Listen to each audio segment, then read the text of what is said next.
Mr. Beast is hereby cooked.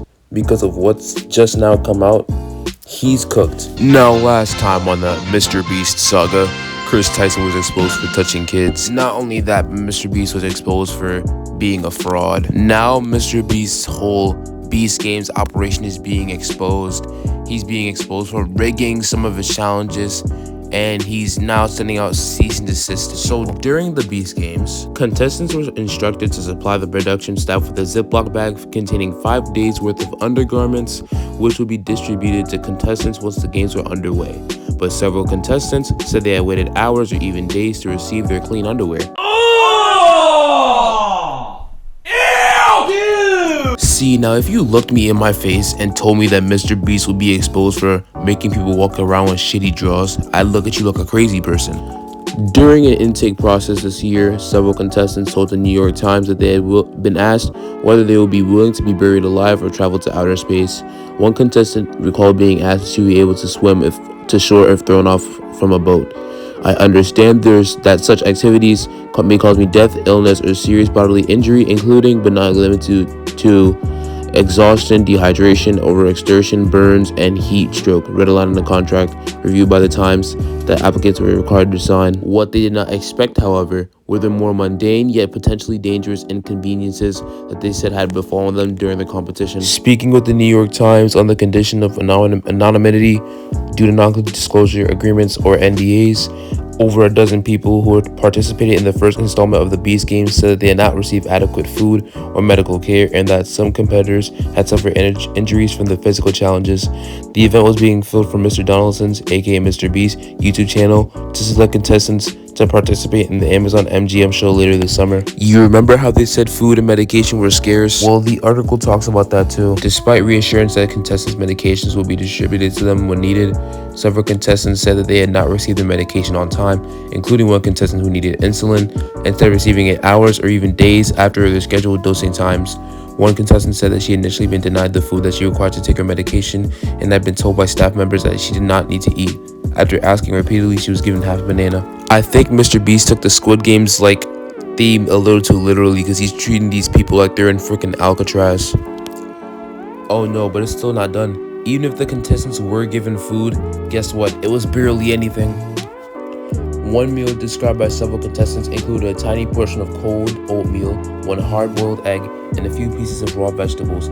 Meals throughout the games were small and sporadic, contestants said. It was difficult to keep track of time without watches or phones, but contestants estimated they had been fed twice a day, once in the early morning and again in the afternoon or evening. A spokesperson for Mr. Beast said contestants had been fed 3 times a day.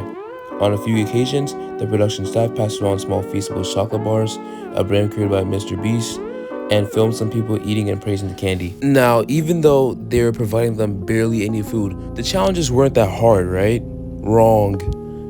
The first challenge involved 5 teams of 400 people pulling ropes attached to 10,000-pound weights as fast as possible. The issues began, participants said, when they were broken into those teams. A scramble for Team Pennies quickly became chaotic and frightening.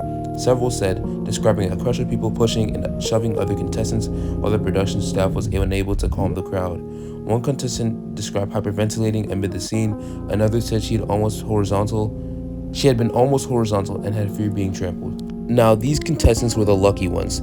They weren't actually hurt, but there were contestants that were hurt. One contestant said that she had left the stadium bruised and bleeding after being injured and eliminated in the first challenge.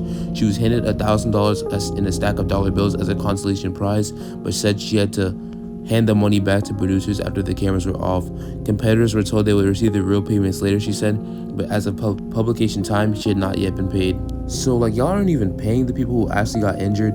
That's crazy, I'm not even gonna lie. And before you say something like, oh my god, what if Jimmy didn't know this?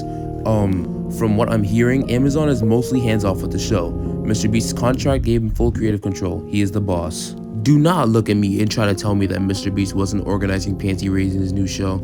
Now that we're done with the Beast Game shit, or at least I think we are, we're going to talk about how Mr. Beast was rigging his competitions. Apparently, some of these random subscribers weren't even random subscribers. Bro even had his own girlfriend starring the videos. Apparently, Mr. Beast has also been rigging some of his challenges, like the hide and seek challenge. One of the people, Rosanna Pansino, who I showed a screenshot from earlier, was actually, technically got 3rd place in the hide and seek challenge, but she was edited out to be in a worse place. You said, "Hey Jimmy, my intention of speaking up is not to be malicious or create drama. I was really hurt by the editing decision you made. Editing me out of the top 3 and making me look like I performed worse than I did felt awful. Quackity was also edited out of the top 3. Oh wait, Quackity. Wait, he talked about it? Whoa. Yes, he talked about this. That's what I was also shocked by. So I ended up being in 3rd place. I ended up being in 3rd place because they found me. But Lorraine was in that video, and Lorraine was asleep. So I was technically 2nd place. So I was the 2nd place. Quackity was also edited out of the top 3. And he also talked about it. I've stayed silent for so long, it's causing me mental stress and anguish. Not mentally healthy for me to have someone make me look worse than I am to millions of people. I would never do that to a fellow creator. He said, obviously, I wasn't trying to make you look bad. Just give me a time we can chat. I'm not mad or anything. Just want to help. You responded, why did you lie? Why did you say in the video that you found Logan Paul literally 1 minute before Zach? I outlasted Logan and was proud of what I accomplished. It actually built some confidence in myself that wasn't there before. He says, I don't know. It's been a while. Let's call and figure it out. That's wild.